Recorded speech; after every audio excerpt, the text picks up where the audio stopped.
Hello, everyone. I'm your host, Robbie Strazynski, and thanks so much for joining us once again on episode number 29 of CardsChat, the friendliest poker podcast in town. On this episode, we have the pleasure of welcoming Matt Berkey.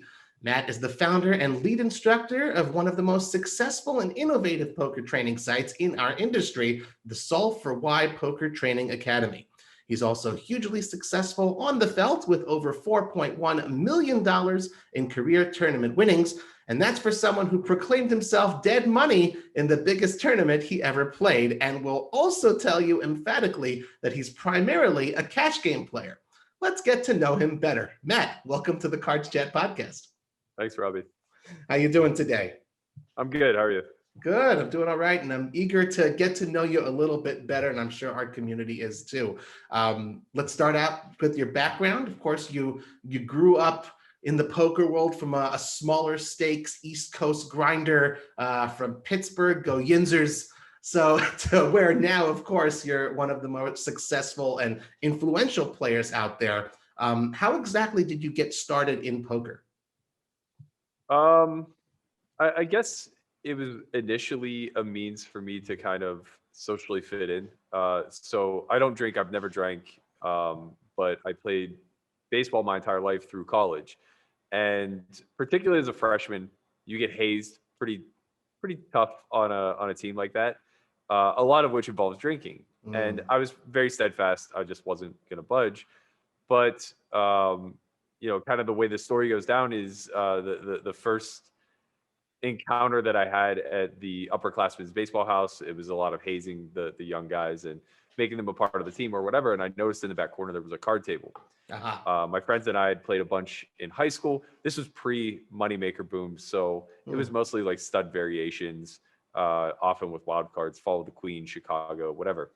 And I kind of just like shifted the conversation that way. Before it was all said and done, we were playing for mill money that night, and I could always hold my own. It was one of those things where like I didn't really try to win the most or anything like that. I just wanted a means to fit in. Once the moneymaker boom started, it was something that I gravitated towards very quickly. At that point, I was the upperclassman. So I was the one running games in the back of the bus when we were driving to Florida and, hosting tournaments at the baseball house and things like that. So it was a pretty easy, natural transition, I guess, away from my baseball career into playing poker more seriously. And once it was very clear that I wasn't going to make it in the baseball world, at that point I was already pretty well established. Established as a poker player, you mean? Yeah. Sorry. Oh, interesting. Wow. Yeah. So I guess I graduated in 2005. So I'd been playing for 2 years, mostly full time. I guess I was still going to college and playing ball, but I probably had like a 15K bankroll at that point. So it was kind of just like, well, I guess this is what I'm doing now. Wow, unbelievable. I mean, we introduced you primarily as a cash game player. Was that always the case right from the beginning? Like you said, you mentioned these home game type of variants. You don't usually find follow the queen tournaments. So has it always kind of been cash games? Yeah, tournaments weren't really a thing too much outside of the World Series when I first started. I can remember very specifically the first time my local room, Salamanca, it was a part of the Seneca casinos. So I would go to all three of them. I can still remember the very first time they hosted a tournament. It was like a 20K guarantee, but it wasn't until maybe 2006. So we're talking 3 years after the moneymaker boom, and they'd been hosting cash games that entire 3-year span. Right. Most of everything else I was playing was also underground games. So they were obviously cash games. Every now and again, we would do like $100 sit and go or a 2-table freeze out or something like that. But tournaments they didn't have the same appeal. The convenience and the ability to just like get in, get out, to know that the pot you won was actually money in your pocket kind of thing. It just appealed to both recreationals and aspiring pros alike, I think. Mm-hmm. And that applies today as well, all these years later? Yes and no. I think tournaments are certainly the wave of the future. They're much more complex in their simplicity, ironically enough.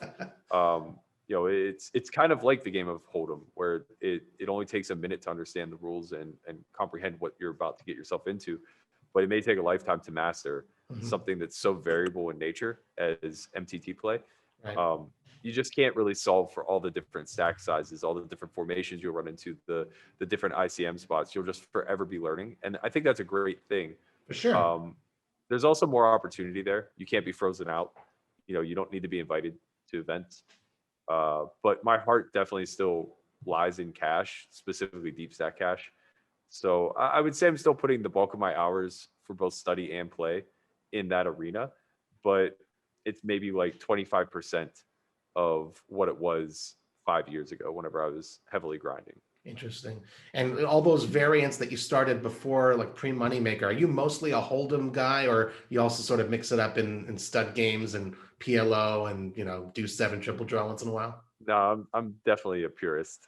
I think this game's hard enough to figure out, and I can't fathom trying to branch off into another 7 or 8 variants. That said, I do think that there is a desire to comprehend other games. I think there's going to be a lot of things we see in the near future that shake up the no limit cash arena, whether it's adding an ante, adding a third blind. In Texas, they do double board bomb pots, Yes. which is fantastic. They're amazing. Like, you just can't solve for 9 ranges that are 100% seeing the flop, and then split board game. So it gets me back to my roots a little bit, where you're doing some brain solving in real time and you're trying to just outmaneuver, outwit, and also get on the same level as your opponent. Like, Sure. a lot of the way that we profited throughout the years was just being able to think in the same capacity as the person you're up against, right? Right. So it didn't really matter too much like what you knew. It mattered what you knew that they knew, kind of thing. And you hate to go into that meta, I knew, he knew, she knew, whatever kind of thing, but there's a lot to it. I mean, it's an intuitive game, and it's a psychological game whenever you're playing in the live realm face to face with other people. And I certainly think that's what, that's the spice of the game. That's what makes it interesting. And that's what keeps even those who aren't necessarily winning coming back to the tables, because I might win next time. At least that's how I feel. Obviously, so you talked about, your East Coast grinding back in the Seneca casinos. You're based in Las Vegas now. When did you move there? And at what point did sort of that specific catalyst come that say, okay, got to move to Vegas? Yeah, it wasn't me. I got dragged here kicking and screaming. My heart's in Pittsburgh. I love it there. I never imagined leaving. And Vegas just like represented everything that I wasn't. It was deceitful and sinful and this wild, illustrious place where people go to escape the real world. And that just wasn't me. I wasn't doing super well, I guess. So by 2006, by the end of 2006, I had built up like a $60,000, $70,000 bankroll that I lit on fire in like one night. Just shot taking 25-50. PLO nonetheless, which I didn't know what I was doing, of course. So I lost I think I lost like 30 or 40,000 in one night. And I was still kind of chasing the baseball dream. So I had signed up for it's like a winter league in Yuma, Arizona. Okay. That was in January 2007. I went there almost dead broke. Somehow, some way, there was a casino on the California-Arizona state line called Paradise Casino. Okay. They'd just begun running No Limit 2007. They were mostly a spread limit place because of Arizona laws. Right. So they ran their very first tournament ever. It was a $500 buy-in, $500 add-on.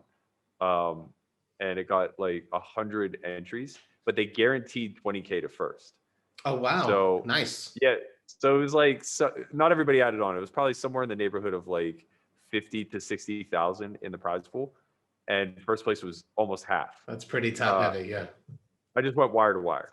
I think I ship led from the second I bought in until it was over. It happened to fall on my birthday, which was the only weekend that we had off the entire 2 months that I was there. It was such a wild coincidence and sequence of events. But so I got through that year and I did okay. I recovered some. I probably had like maybe 20,000 by the end of the year, 25,000, something like that.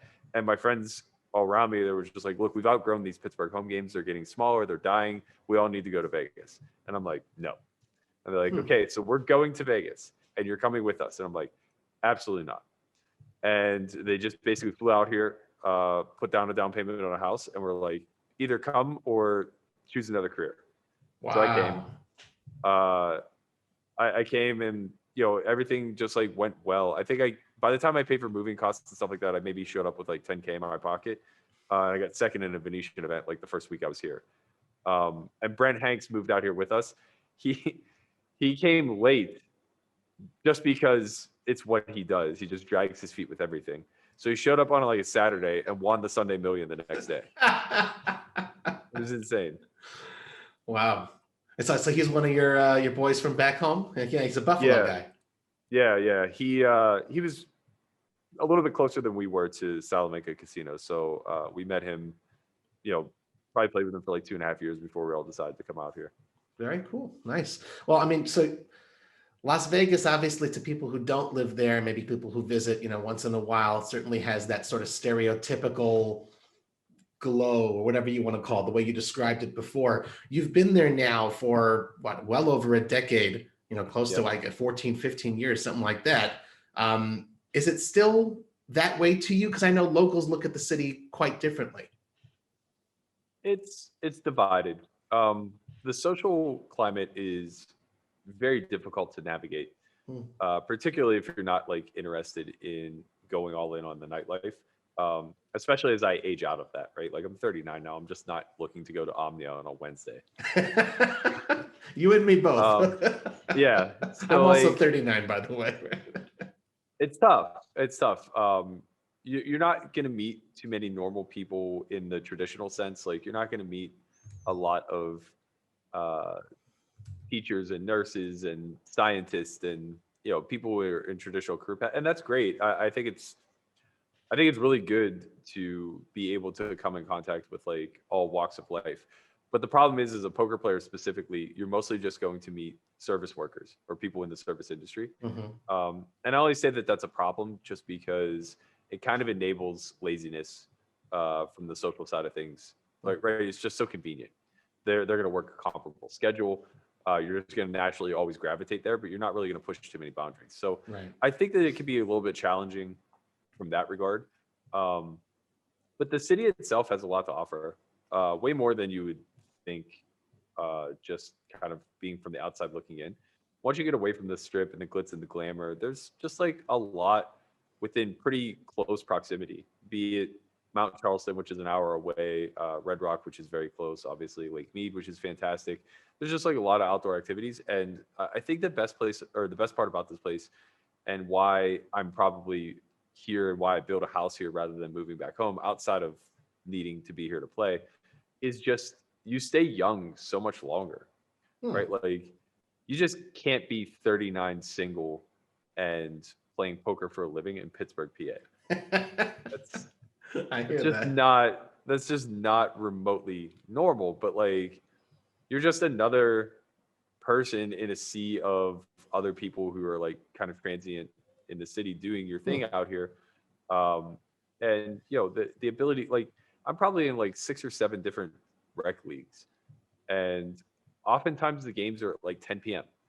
Right. But that's like just a non-thing. Like nobody cares. Nobody even thinks twice about the fact that like we're playing a 10 p.m. softball game on a Tuesday. And there are two teams with 20 people on each. It's nice. It's nice to have like that hustle and bustle and like don't quit kind of atmosphere. It's like I fly into home on a Tuesday and like I can't get dinner at 9:30. Yep. I know the feeling. It's very, very different. Yeah. For sure. And I remember also there was one session I was playing when I was there in June, like World Series time, and people I was staying by, I was like, would you mind getting milk on the way home? And I was thinking to myself, well, I hope something's open. I was like, wait a minute, of course something's open. There's always something open. It's not a big deal. I'll get milk at 5 a.m. No biggie. Yeah, it's good stuff. It's always so intriguing to me to hear the locals' perspective, and more from like a poker standpoint. You live there all year round. Is there like a specific time of year where the games tend to be better, or specific rooms where the games tend to be better? And part 2 of that is when they're not as good, if they're not as good, is that when you do your travel and just sort of wait for the good juicy times? Yeah, I mean, to be quite honest, I'm a little bit checked out about what the environment looks like now. Not to sound like I'm on some sort of pedestal, but I'm just so selective about what I'm playing, and mostly it's just invite only. So I'm almost always getting a call whenever I'm going to play. Yeah, poker But after like, dark's on the phone, right? Yeah. yeah, I mean, kind of, but it's just like, 50, 100 plus doesn't really run very consistently. And when it does, the pool of players that are willing to play it is very small. Hmm. So it's kind of one of those things where I get the cherry pick. That said, Super Bowl will always be Vegas's Christmas, right? Like it's just the most important time of year for a gambler. March Madness probably being a close second. Hmm. And maybe you could even argue the March Madness is bigger just because it's a longer time frame. Right. But like, yeah, those are the two biggest times of the year. January is always very good because of conventions, or at least in the past. Right now, obviously, it's not exactly the case. Mm. But yeah, it's one of those things where we're not the Mecca anymore, where people from all over the United States, sometimes all over the world, come here to play poker. The scene has gotten a lot tougher. The regs are better. I think the regs here have always been tighter compared to like the really densely populated coastal cities. Sure. Like, I'm using New York as an example, even though they don't have poker, but like when you used to go to the Borgata back in the mid to late 2000s, those games were wild. Florida was wild for quite some time. LA is always considered to be wild. Vegas is kind of the place where everybody lands that's trying to make it. The cost of living is relatively low. Yep. The availability to games is relatively high, but the problem is you have to get better. You have to be very battle tested.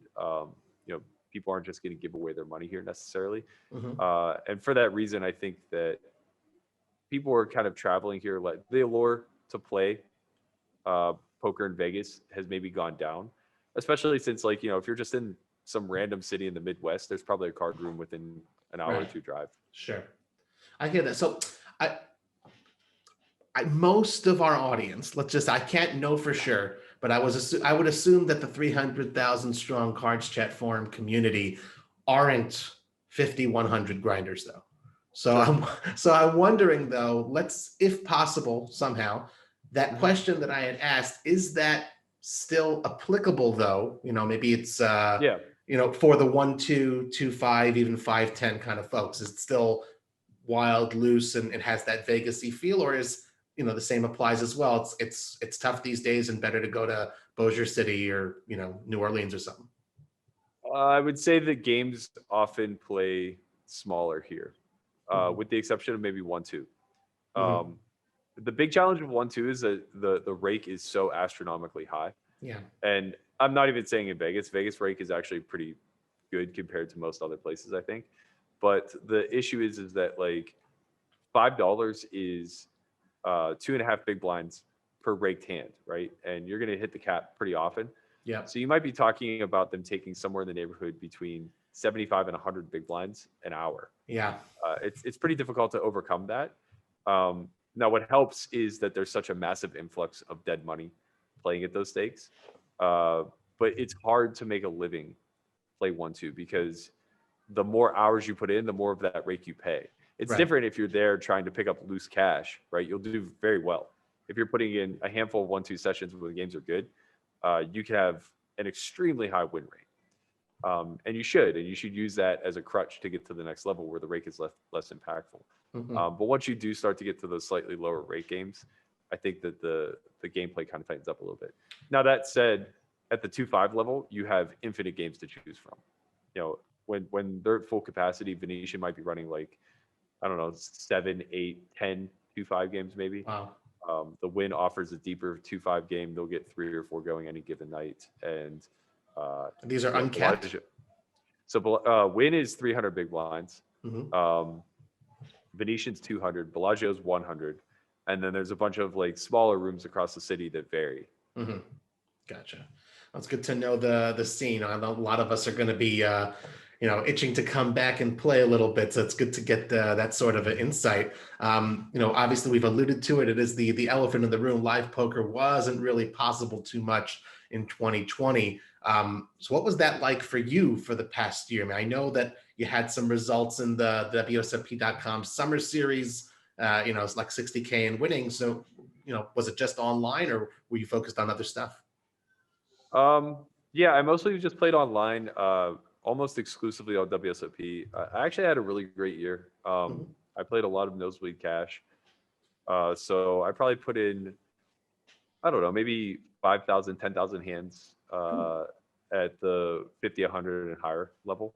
Nice. And then maybe a comparable amount at like 25, 50. Did very well. Did well in the tournaments, as you kind of mentioned. And then I got to play a handful of like private cash games too. I Mhm. maybe played 20 sessions last year, um, which isn't honestly that isn't that far off my normal volume. Like when Wow. I'm getting, Really? In an entire year? well, I mean, you have to remember like when I'm playing these 200, 400, 300, 600 games, they may only run 150 times a year, and I'm Mhm. certainly not getting first seat choice, right? Aha. So Right. if it's a seven-handed game, I'm eighth on the list almost always. Mm. So maybe I get to play 25, 30% of the games. So my normal yearly amounts in those games is maybe like between 30 and a good year would be like 50 sessions. Mhm. So yeah, you Wow. just have to make the most of it. It's a huge opportunity, and you just do what you can, and then fill the rest of the desire to play with like some higher stake tournaments. So interesting to hear that. I think you got to start sending flowers and candy to the guys who organize the game. Get yourself boosted, third or fourth on the list or something like Yeah, that. yeah, So it's interesting because, like, again, people like me, at least, playing like these low stakes games, there's never a time where you don't have a seat in like a right. 1-2 or a 2-5. It's interesting that the game selection is, limited to that degree. It's interesting thing to think about. Well, I know you played a ton online before Black Friday. You had, according to Pocket Fives, I see here almost $1 million in tournament winnings. Generally speaking, in normal times, do you also play online a lot? Is this sort of like a little bit of a fluke this last year? And then now you're going to go back to playing live as things open up? Yeah, this is the most I played online since 2010, Mm. 2011, maybe. Hmm. Um, it's not even remotely close. I would say I maybe play like 10 tournaments a year on WSOP, just because there are bracelet events and some other Sure. big things might happen here and there, but um, it's not really my forte. And I still just have like so many concerns. Like I love online poker for what it is, Hmm. but I would struggle to make it my sole source of income. Um, Hmm.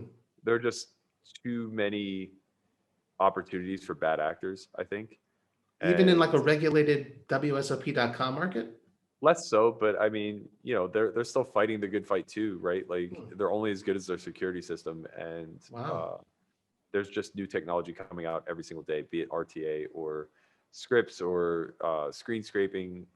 There's just always people out there looking to derive an edge, Hmm. and that makes me uneasy because since it's not my sole source of income, I'm not necessarily paying. Well, I mean, I guess I am because I feel a responsibility to it, right? Like I have a pretty good understanding of like what games to sit in, what games not to, because they may be unscrupulous. Wow. And yeah, this is less of an issue on WSOP, of course, than it would be on unregulated sites. Hmm. Um, but there are certain things that just can't be policed, like collusion Sure. rings, and that I'm not super concerned with. I hear that. Um, I think it's happening at a very tiny frequency. App games would concern me a lot more about that, to be I quite honest. understand for sure. It's definitely a caveat emptor when you get into the app stuff and the unregulated sites. RTA, just for those who don't know, real time assistance. Don't want to go into it because I don't want to encourage it, but it's important to know what the acronyms mean. Yeah. Matt, you played at the WPT at the Venetian recently, and you wrote an interesting tweet. Um, I completely forgot how utterly face up live poker is. So, what's it like? What's it been like to sort of return to the action in the poker rooms? And what exactly did you mean when you wrote that? I think that like the last year and a half, I've been putting myself under such a strong microscope where you're trying to be bulletproof when you're in these online environments as best you can, especially when you're playing higher stakes. You want to be able to compete. So not only was I playing in an environment that I'm not overly comfortable with, which is online, not only am I playing like multiple tables now and maybe 5 to 10x the hands that I was playing before, but I also lose the live factor that I think I'm pretty good at, of just being able to discern where my opponents like fall in their capabilities. So you have to make up for all that by sharpening your skills, and you have to get a lot stronger at theory, and you just have to be a lot more diligent and patient, and start folding hands that feel like calls and calling hands that feel like folds, and doing a lot of the difficult work to make yourself top tier. Mm-hmm. Going back to live, it was like going from a high level sport to gym class. And I mean that as somebody who loves live poker to death, but it's like, there are days where I wake up and I'm not even sure that I'm good enough to be a professional poker player anymore. And then I go and sit at this 5K at the Venetian, and I'm just like, oh my God, I'm like the best player in this room by 10x. Wow. And it's just like, that's not true, but that's the feeling that you have, because Sure. you just see so much wild stuff going on. Mm-hmm. And neither things are true, right? It's like the former is a byproduct of like just seeing so much weird stuff happen that over the slow course of time in live, you just don't see in succession. Like people don't understand, like time freezes when you're playing live. The low amount of volume of hands that you're getting out, you just don't see anything. You have no real snapshot of what the variance graph looks like. But like when you fast forward that into online, where you're getting like a significant volume of hands, you just start to see things, patterns. And that's the thing, coming from the live realm, we're always looking for patterns, right? Right. So whenever you're playing online and suddenly you just start to see like you've been one-outed 5 times in the last week, it's like, well, that's an anomaly. That just should never happen, especially over the course of like 5,000 hands. But if you're able to actually zoom in over the scope of like 1 million hands, there's going to be a bunch of 5K intervals where a one-outer occurs at this frequency. Right. So it becomes very challenging to kind of like find that rational, logical mindset and rest there all the time. And rather than like just giving into the observation of the environment. And I think like when I wrote that tweet, I was just kind of like going from one observation to the other, right? Where it was just like, God, I feel like I'm under so much pressure to always perform and do so well in this online environment. And then suddenly it's just like, you take a deep sigh and you're just like, man, how am I going to lose? I just don't know. It's going to take a cooler for sure. Wow. If you don't mind my ask, I didn't pay that much close of attention. How'd you finish in the tournament? Did you make the money there? No, I busted first orbit day 2, just simple flip 10s versus ace king. And then you just sat there for 12 hours in cash games making it back? Printing? Nah. Okay. Okay. Well, I'd be remiss if I didn't ask you about your largest ever tournament live score. And of course, everything that went along with that. We're talking about your 5th place finish in the 2016 $300,000 buy-in super high roller. You won $1.1 million. Not only did you have a career-defining result in that tournament, but of course it was documented in the GPI award-winning series Dead Money, which you can see right now on Poker Go, of course, after you listen to this podcast, guys. Since that time, and over the last 5 years, you've been much more involved in poker training and in content creation with Solve for Why. So how do you look back now on that experience, more as a poker player or as a content creator for that documentary that you helped make? Yeah, it's funny because it seems like it wasn't that long ago, but 5 years is quite a long time. Yeah. Yeah, I mean, the decision to start Solve for Why was partially born out of only getting to play 30 sessions a year and deciding my hourly as an entrepreneur is just higher than my hourly at 1020. But secondarily, it's kind of rooted in the fact that I just have a great interest in making impact in some way, shape, or form. And I know poker well.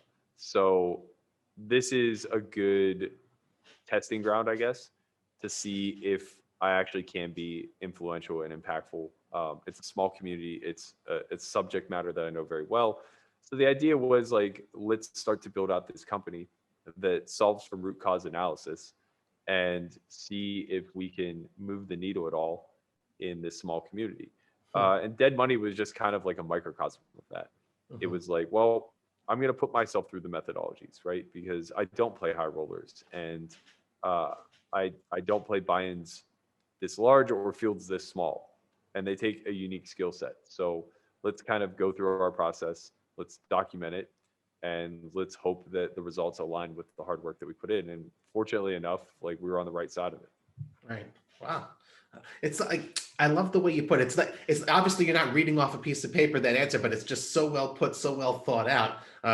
That's interesting because it's obviously a little bit of both as the poker player and having gone through the, the methodology, like you said, and creating content from it that obviously led to bigger and better things. What would you say has been your proudest moment as a player and then as a content creator? Would it be that dead money or something else in your career?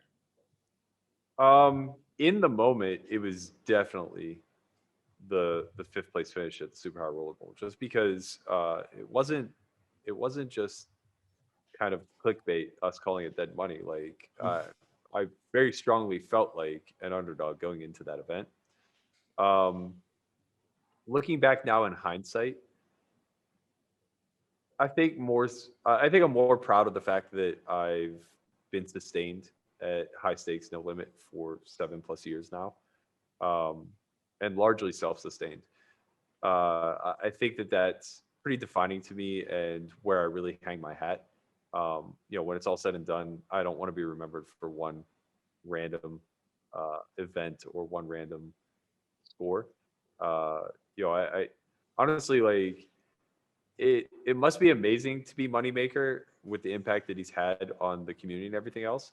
But at the same time, it has to be incredibly taxing to get Yeah. out of your own shadow, where the only thing you'll ever be remembered for is starting the boom because you won the main event, like because you were an amateur who won the main event. Like, you can almost never overcome that. And I would prefer to put my pride, I guess, into the skills that I've developed over 18+ years, and will hopefully continue to showcase moving forward. I think that, like, largely speaking, it's not a moment; it's more so a resume. For sure. Well, one other thing that Chris Moneymaker is, of course, remembered for is his appearance here on the Cards Chat podcast. I don't remember exactly which episode. I think it was 15 or 16, but, just a reminder to all of you guys who are listening or watching, we got, this is episode number 29. So you got 28 other episodes to listen to. So yeah, shout out to Chris. Matt, how did he come up with the name Solve for Why? So at the time that we developed this, it was a pretty critical point, I would say, in my adulthood. There was a lot of things going on. Both my mother and grandmother died within a couple months of each other, and I was also in the midst of the biggest downswing in my life. I was just about at bottom of a $5 million downswing. Actually, I was.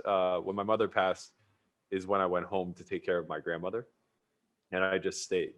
So when I went home, I was down like 5.2 million over the course of a year or something like that.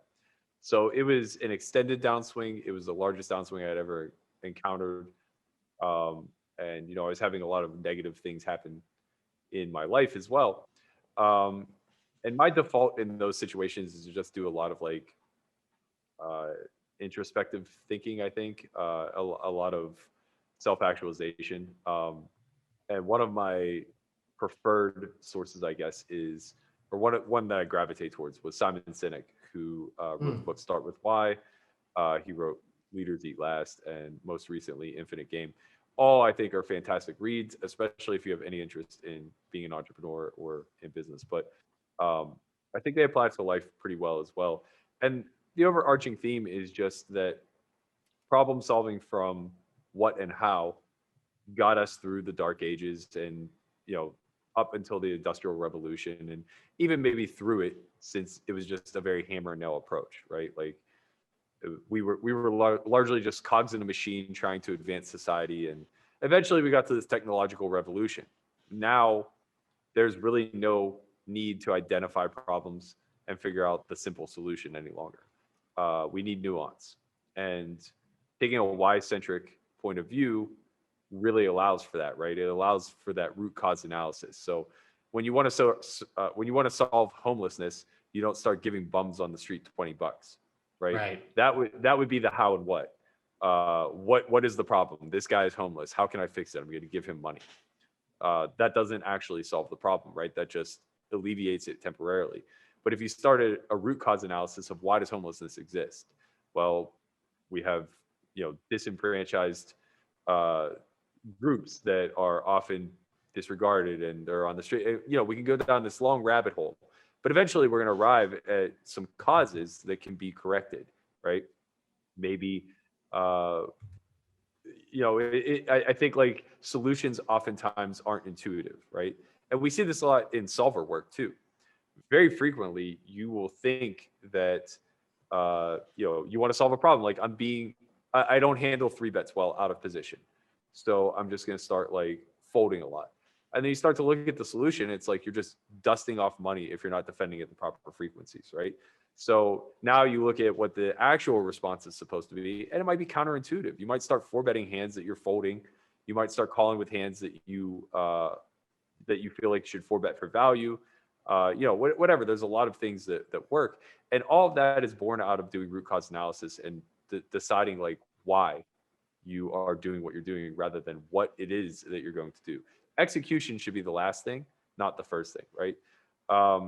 So with that in mind, I was just trying to come up with like names that would make that message very clear. And somehow we landed on Solve for Why.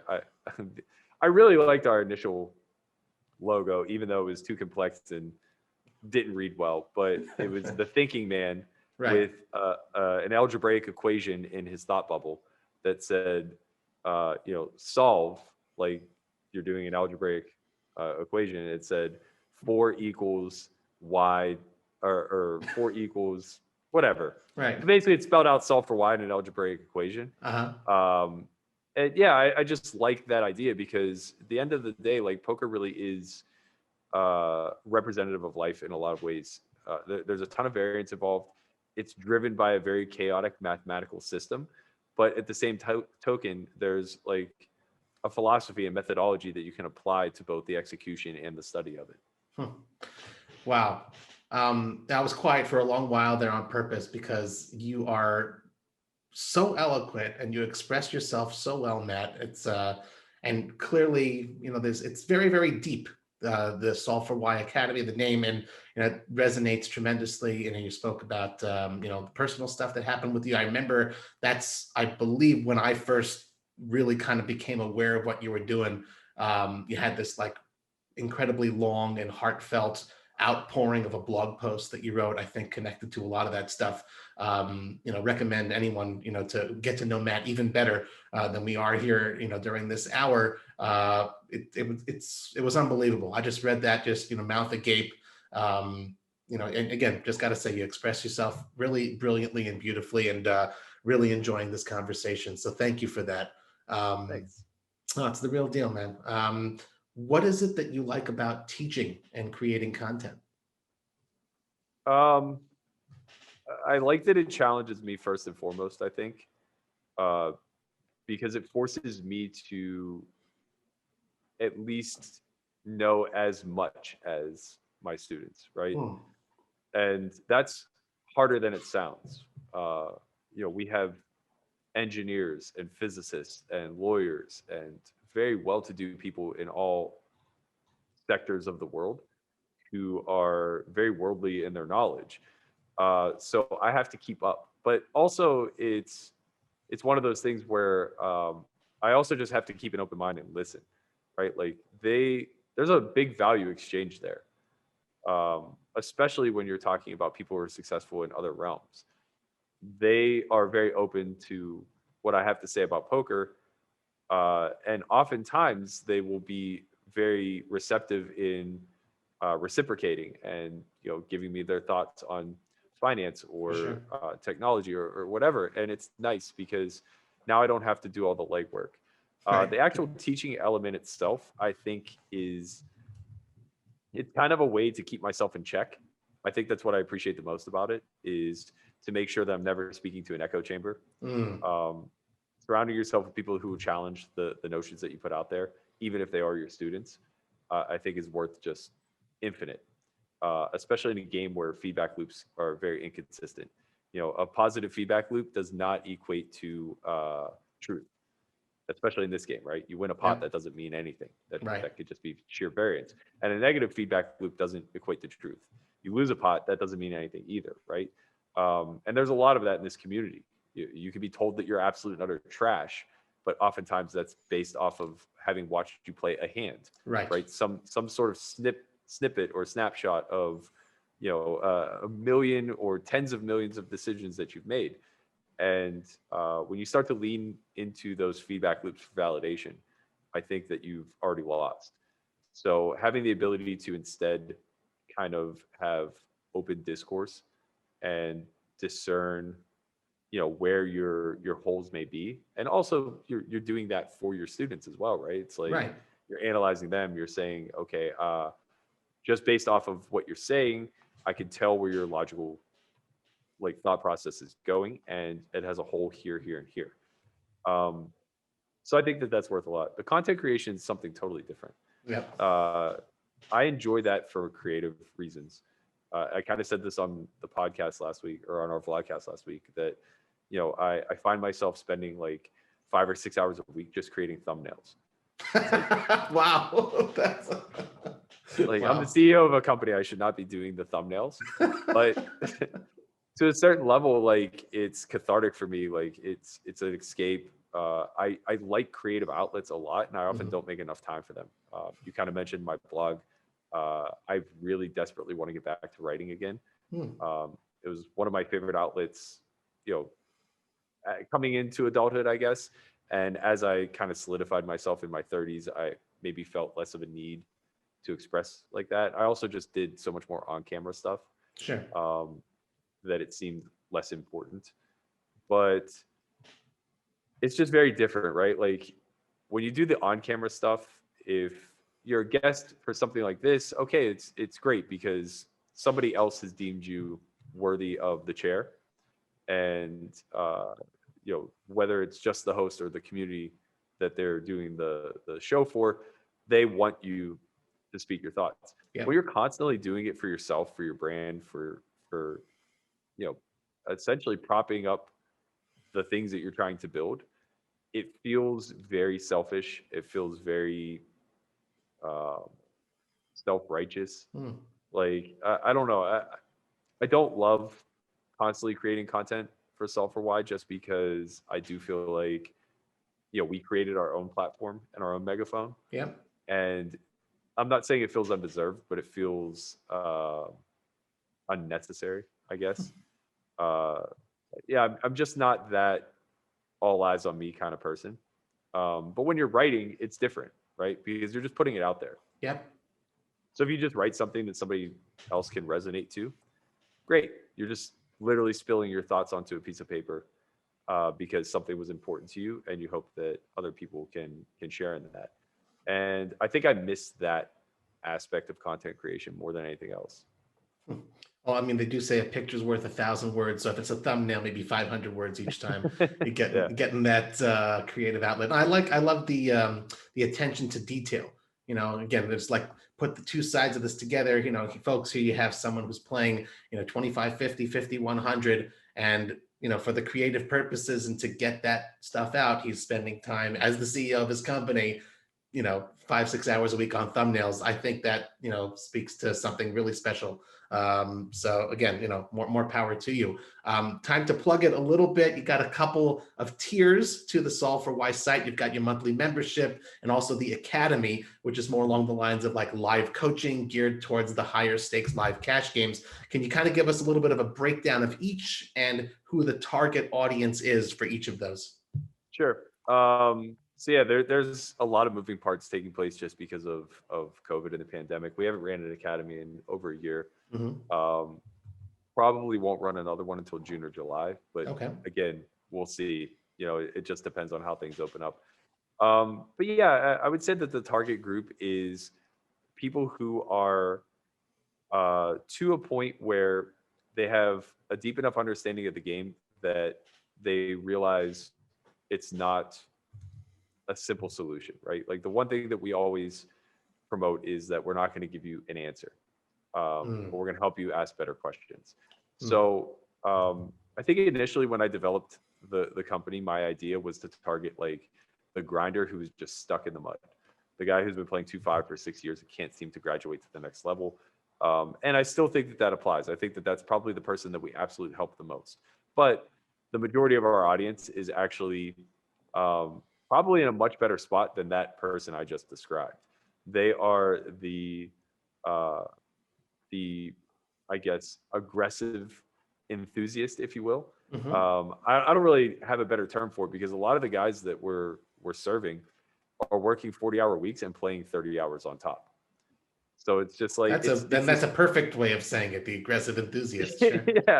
yeah. I mean, it's just like they take it insanely seriously, sometimes more seriously than professionals do. And the market for that is so big, so shockingly big. It's people who have done well for themselves in other realms that are looking to transition out and have some sort of supplementary income. And it's very viable. I think that, again, the way tournaments are the wave of the future, I think that this is what the new pro will look like by and large. Wow. Just somebody who has a part-time side hustle alongside, playing poker. It's just too unstable not to. But yeah, we have Software TV, which is the monthly membership site. Currently, it's $9.99, which we did for COVID relief reasons. We also just couldn't keep up with creating content whenever we weren't running academies. But we are actually shifting into a 2-tier system next month, starting April 1st. So it'll be $50 a month for the regular content, which is going to include a weekly release of Poker Out Loud, and On Second Thought, which is kind of a review of those sessions, a 6-part course every month, a monthly mastermind, and an office hours where members can come and basically get like group coaching twice a month. And then the free tier, we are launching a curriculum of whiteboard courses. Ooh, so they're maybe like 3 to 5 minutes in length, and we'll just touch on a very, I don't want to say simple topic because that's not fair, but a specific topic, right? Like EV or equity or something, opening ranges, something to that nature. So it'll be a nice, fun, entertaining kind of 3-minute insight as to what you can do a little bit better to understand how this game works. And we're going to continue to populate out both tiers. So I think the whiteboard curriculum ultimately is 7 courses that are 5 videos each. So roughly 35 videos that will launch over the course of the next 4 or 5 months. We have a new movie coming out that we partner with PokerGo called To Be Determined. That should be out in the next month or so. Basically, we followed around a 1-2 grinder for 18 months, a live 1-2 grinder, and kind of rode the roller coaster with him. I thought it was a really good insight as to like basically the idea came up with, I was sharing a house with him in AC when I was there for WPT Regatta, and he was grinding like, I don't know, 25 cent, 50 cent online. Right. And, I'm on like day 2 of this 3,500 where first is almost $1 million, and I'm talking hands with Christian, and this kid like loses a flip and like throws his laptop across the room for like $7.16. Yeah, and I've been there. It just kind of dawned on me. It's like he represents more of the actual poker community than I do, and his story is probably a lot more important to get out there than mine. Because like I knew what he was going through, and I know that he's suffering, and I know that like it's not exactly what the dream is sold as. It's not glamorous. But I think right. But I think it's what the majority of people who pursue this path ultimately endure. Yeah. And only a select few are able to graduate out of it. So pretty excited for that to come out. It'll be on our free tier and also on PokerGo. Yeah. Oh my God. Oh, everyone's sponsored. Go ahead and sign up and then sign up for PokerGo. I can't wait to watch that. That's awesome. Thank you. Big reveal. I love that. Man, you mentioned Poker Out Loud. I do want to talk about that a little bit. There's a new season out right now. It's getting a lot of buzz. I think you're in your 5th season. But people who haven't seen it, who don't know what it is, it's everyone at the table is wearing these noise canceling headphones, and while they're playing, they're describing their thought process in real time. Talk about educational and entertaining. Where did the idea to do something like that come from? So first, Run It Once did something called like Ask, no, not Ask the Pros, like All Hands Revealed or something like that, where they did a 9-handed online sit and go Mhm. with their professionals, and they just basically took, so each of the players recorded their thoughts on audio throughout the course of the entire 9-handed sit and go, and as they did the replay for the video, Mhm. they just interjected the audio based on whose action it was. And I Mm. thought it was a really great idea. And it just kind of made me realize, like, oh, there's definitely a way to do this live. Right. And we had just begun developing the academy with the RFID table and everything else. So I was like, I think we could do this. We just need a way for people not to hear each other. Right. And and yeah, it was like we kicked around some ideas, came up with noise canceling headphones Mhm. where everybody would be playing music. Um, and we just did a test run, and it was great. I later found out that Daniel actually did this for Poker VT, like way Oh, back. I didn't know that. Wow. Yeah, I did. He always deserves the original credit because I think he did it maybe 7 or 8 years prior to us. Wow. Um, but I don't. It. The thing is what I'll always say is it may not have been our original idea, but like nobody's going to compare it to our production value. Of course. Sure. Like I saw a couple of those old Poker VT ones, and it was just kind of like meh.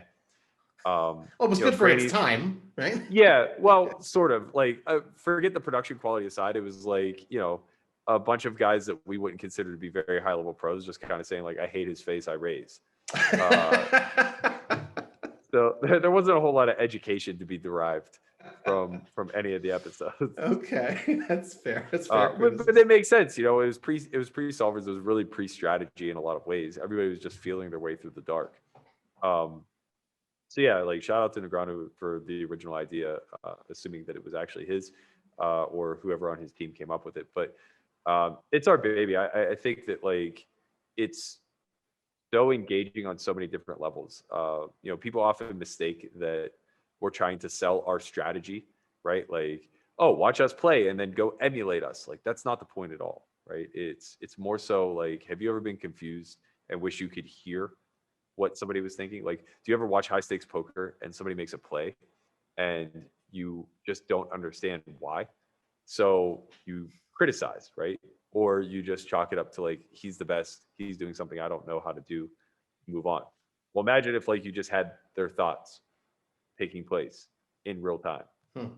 while you're watching that event occur. And I think that like being able to watch it through that extra lens is really where all the education comes from. Not because you get to know what's good and what's bad, but more so because now you get to understand where people are flawed, right? Because Hmm. everything is going to be bad on some level. We're not Right. machines. We're not implementing perfect GTO ever. Of course. So every single play that's ever made has a mistake behind it, and that offers up some level of exploit. So when you hear how they arrived at that mistake, or how they, let's not even call it a mistake, let's just call it a decision. When you get to hear how people are thinking, what their framework is, now you can begin to put them in categories. You can kind of stereotype certain people and say, like, these types of people think this way. And if he's thinking this way, then I'm on the same level. And, you can outflank them. And that's really all this game is about, is strategy, counter strategy. I would imagine that, for the select group of people who are playing in that session, being able to watch that back, they'd probably get the absolute most benefit, even more than your students. I hope so. Honestly, I don't really know, I guess, because the only people who've done it multiple times are me, Christian, and Lucky Chewy. Mhm. And I guess I should ask Chewy, like, if he's had that benefit. I know for me personally, like, I never feel more engaged than when I do those sessions. Right. It's like you don't just get to ever click a button. You have to be able to rationalize it.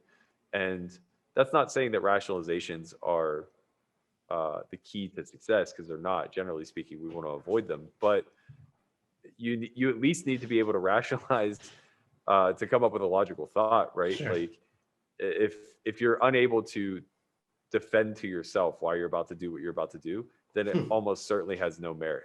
Wow. And that's something I have to say that certainly speaks to me as a low stakes, I won't say grinder, but a low stakes player. So often in my home games, you just like you trust your gut or you have a feeling, but my goodness, that happens, professionally speaking, if I'm writing something or producing something, why did I want to ask this guy this question? So I do that all the time. But when I'm just playing the game for fun, no. However, if you're dedicated to learning this game, then you, like you said, you definitely have to be in that sort of a mind frame.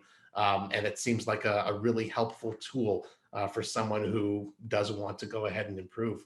I do want to ask you a couple last questions before we get into the questions submitted by the community here. Something recent, a new development. You joined a new venture by Faded Spade founder Tom Wheaton. It's called Above the Felt. So tell us a little bit about that and how you're involved. Yeah. So Tom's just been a pretty good friend ever since he came into the industry. I think we align in a lot of our visions. He has a corporate marketing background, so he's strong where I'm very weak, which is a nice compliment. Um, and he kind of pitched me on the idea of doing Above the Felt Entertainment, where he was going to develop this company that basically started to build characters in the poker community, represent them, and eventually try to branch out more so into corporate opportunities. And I think it's a good idea. I think that it's the one thing our community lacks. We don't really have anybody who is uh, uh, organized in the player's corner. Let's put it that way. Mm. Um, so for me, it was like a pretty easy yes. It's also like doing all the stuff that I don't want to do myself, right? Like I've done corporate speaking engagements. I've done meetup games. I've done appearances and all this other stuff, and that's fine. I have no problems doing it, and I have no problems having the opportunities presented to me. Usually, people are reaching out to me. Right. What I do struggle with is negotiating the terms. Like Mm. it's just very hard to put a dollar amount on an event or your hourly or whatever the case may be. And oftentimes, I guess I feel like I have a little bit of imposter syndrome, where it's always a question of like, well, why are you choosing me anyway? That kind of thing. Like, I'm not a polished public speaker. I'm not the biggest profile in poker. Whatever reason I drum up for myself of why I'm undeserving for the opportunity. And that oftentimes will go into the pricing, right? So it's just like, if I don't feel like all that deserving of the opportunity, then I'm going to underprice myself. So that all gets taken away from me, and I don't have to worry about it. Tom just handles it all, and I think that's fantastic. But I think the bigger vision is more so just poker is a really difficult career path to navigate, and those select few who make it are insanely valuable to other aspects of the real world, whether it's corporate America or philanthropy or any of the other outlets that people can do good. I think that we have very unique, highly sharpened skill sets that can be very applicable and helpful to people in those communities. So I think Tom's bigger vision of getting eloquent, intelligent people in front of powerful people is worth a whole lot. And I think we see that example with what Annie Duke has been able to do. She doesn't even have good standing in our community, and she's turned herself into a 7-figure a year public speaker. Mm-hmm. So it's just like, for somebody who has poor standing in the community they came from, to be that influential in other arenas really should drive home to everybody from the outside looking in that we're missing the boat. We're just missing a massive opportunity to leverage our skill sets. It's a hell of an example. Certainly a shout out to Tom. Love him. He's wonderful. Anyone who doesn't know him, Tom Wheaton, Faded Spade, and of course, Above the Felt Entertainment. And I got to say, Matt, your eloquence is only matched by your humility. No, really, just very, very impressive guy. Credit to my man, Mike Patrick, my buddy, for finding this little interesting nugget about you on Wikipedia. A practice he no longer continues, Berkey. It's false. You know what I'm going to say already? Yeah, something about mangoes, man. I don't know who wrote this, and I don't know how to have it edited. I don't even eat fruit. I literally hate fruit. I don't like fruit at all. I've never eaten a mango in my life. I just don't know why this is in my Wikipedia, and I don't know how to edit it. Anybody out there who's sharp on Wikipedia, Please take this sentence out of mine. I will try to have a crack at it. For the last time, perhaps until it disappears, I will just say this sentence. Berkeley threw ate half a mango once every morning and once before bed every day. So that's one. There is another one though. Salsa, Okay. same exact place. In his youth, Berkey earned the nickname Eeyore, the donkey That's from true. Winnie the Pooh. Is that true? Yeah, that was true. In high school, my close friends always called me Eeyore because I was just very emotionally polarizing. Like Huh. everything had an impact on me. If it rained and I had my game got rained out that day, I was just like crushed. Oh. Yeah. So I was Eeyore. I was just like always wandering around looking like I lost my tail, like counting the cracks in the sidewalk. Goodness. All right. Well, that's an interesting story. All right. Well, we have reached the segment of the show where we turn to you guys, our Cards Chat community, to see what questions you wanted to ask our guests. Of course, we have a dedicated thread on the Cards Chat forums for this. So as we announce who our future guests will be, please be sure to send in your questions. So shout out to Shells, who's always very active and sends us some great questions. Matt, who or what inspired you to play poker professionally? I think that Rounders obviously had an impact, but the person who probably deserves the most credit would be my good friend Brian LaManna. He moved out here with me whenever we decided to make the leap. He was one of the ones pulling me while I was dragging my feet. He just had confidence before I did, right? Like he dropped out of college to do it. He made the decision that he was good enough to do this, and he was just like, I don't know, like he had some sort of like nondescript belief in me as well. So it was one of those things because like, it was a very volatile career path and I came from volatility and chaos with my upbringing. So I think initially when I was younger, I sought out the desire to find stability. But then I realized I didn't want to be a computer programmer, and stability seemed like it was pretty tragic, right? Like I'm chasing being a professional athlete.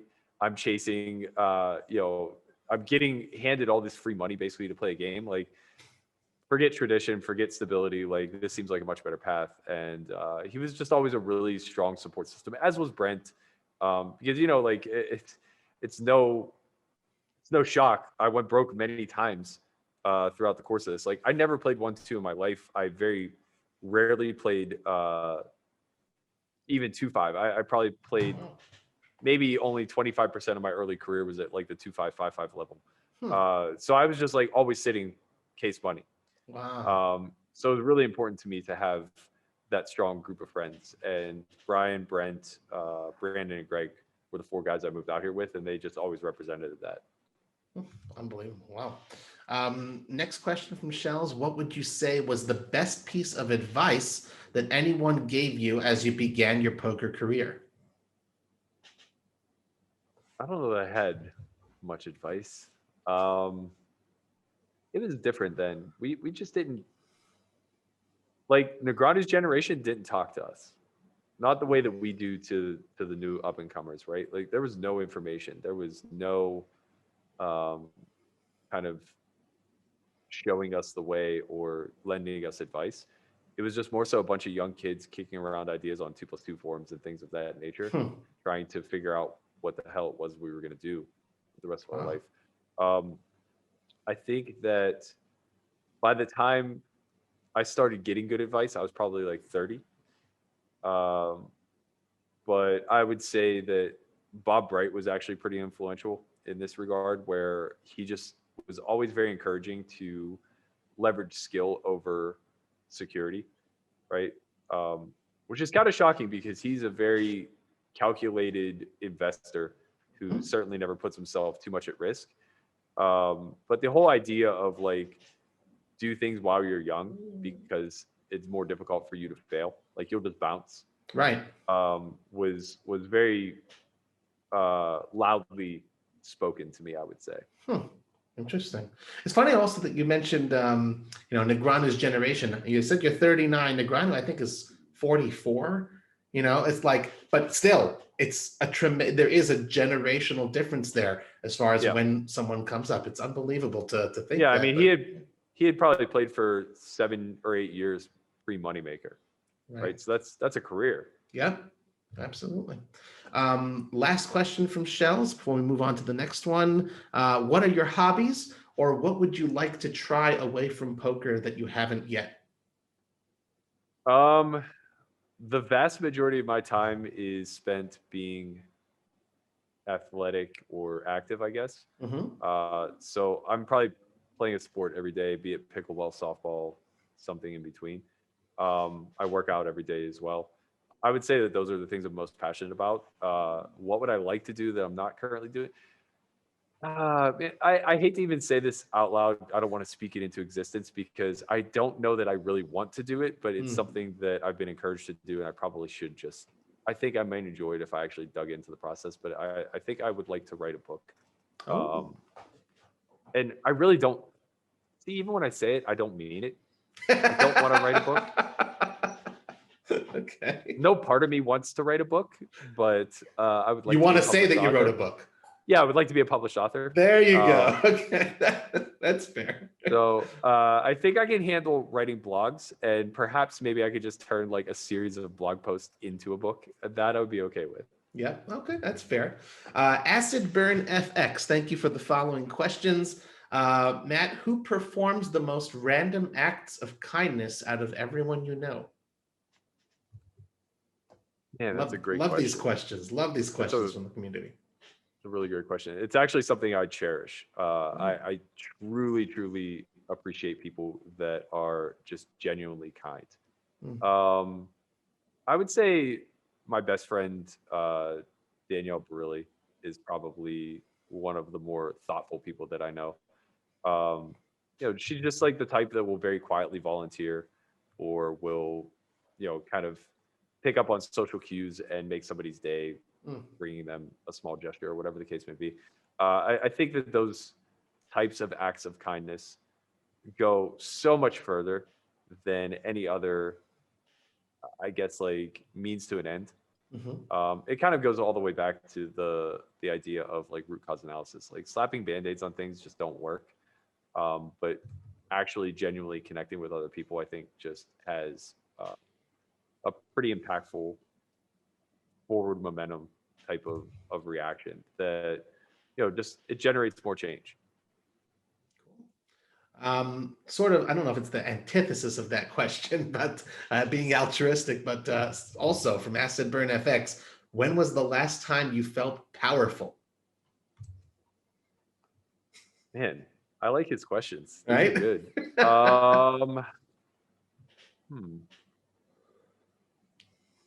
I don't know that that's this feels a little disingenuous to say, but it honestly, racking my brain, I don't know that it is. I don't know that that's a feeling I feel that often. I mean, I think there's plenty of times where I feel empowered. Okay. But I don't think that's the same as feeling powerful. Right. Okay. Like to me, the connotation of feeling powerful is invincibility or lording over somebody. And the latter, I definitely make a conscious effort not to do.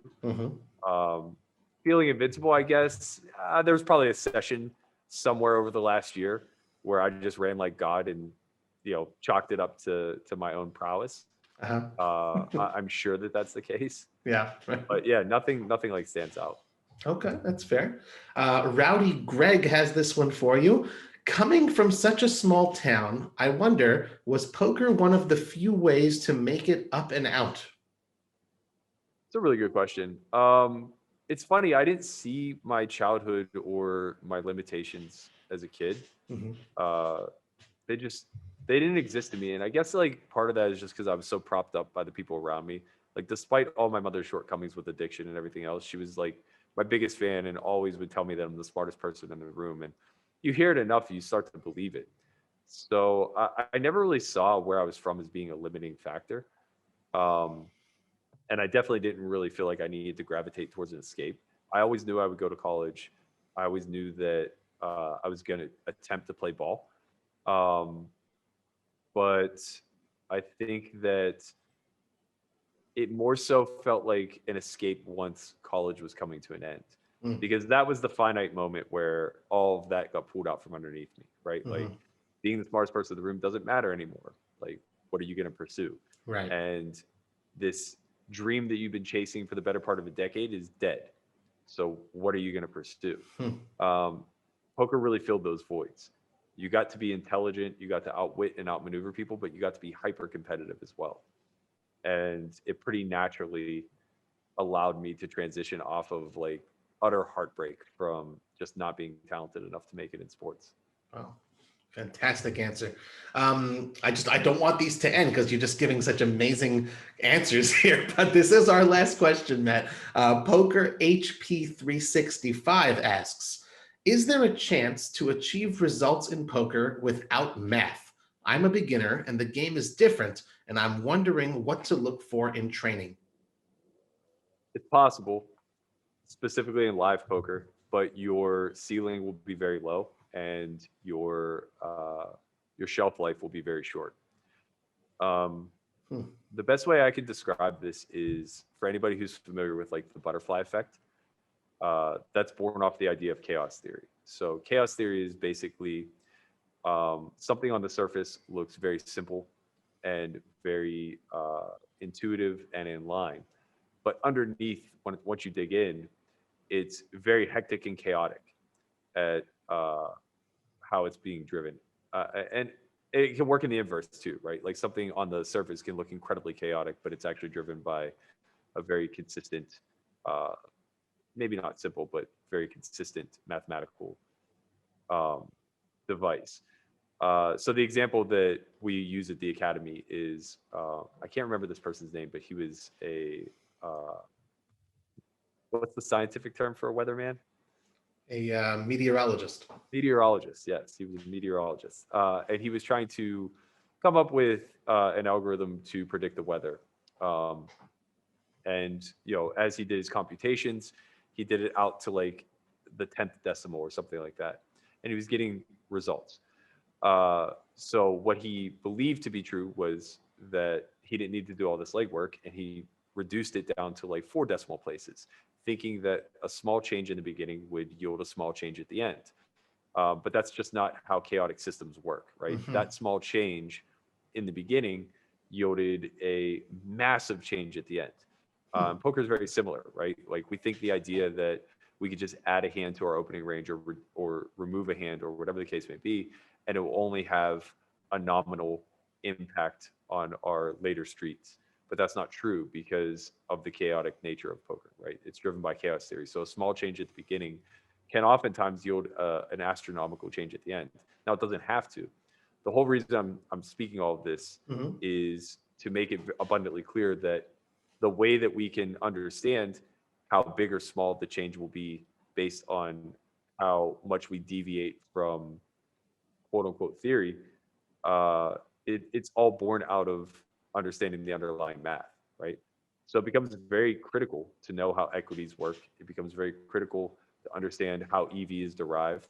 And it becomes very critical to realize like where that exchange takes place over the course of mistakes, right? So if a pot is won and the equity share is divided 55-45, well, you're entitled to 55 cents, your opponent's entitled to 45 cents. But maybe because you're in position with the stronger range, you actually get to over realize, right? Right. So now your EV might be, say, 65 cents. And now if your opponent's making errors on top of that, you may be able to earn more EV. Um, so all of this becomes very critical, and it sounds very complex, but you just lack the context is all, right? When these concepts get put into the context of real gameplay, it becomes a little bit more intuitive to learn. But the problem is intuition can only take you so far. If you just go play live and you play based on your gut and you play based on pattern recognition and intuition and things of that nature, you'll do okay because people are good at that. It's what we're very good at. We're good at the macro. We suck at the micro though. Mhm. So as you start to play better players, competition that is comparable to you at what you're doing on a macro level, but more polished on a technical level, you're going to get eaten alive. And that's why your shelf life will just be short and your ceiling will be low. Yeah, what a fantastic and perfect answer to that question. And I just got to say, again, I've said it a couple times. Damn, have I enjoyed this conversation? Really, it's like, I'll just allude to your last answer there. Okay, so on the surface, okay, Matt Berkey, I heard of him. He's a good guy. We've spoken a couple times before, but when you dig deeper beneath that, not chaos, but you've got deep, nuanced, polished, brilliant, elegant, eloquent thinking and expression. And I have certainly really enjoyed this conversation. I want to thank everyone who sent in questions for Matt. A friendly reminder to our CardsChat community, we'd love to see you submit your questions for our future podcast guests in the dedicated thread on the forums. And of course, please be sure to leave us a good review on iTunes and spread the word via your social media channels if you'd like the show. Matt, thank you very much for joining me today, joining us on the show. Is there anything else you'd like to share with our listeners before we let you go? No, I really enjoyed it. I appreciate the thoughtful questions. Yeah, this was a lot of fun. Well, glad to hear it, man. Well, there you go. Thanks again to everyone for tuning in for another episode of CardsChat. I'm Robbie Strazynski. You can find me on Twitter @CardPlayerLife. I wish you all a wonderful day.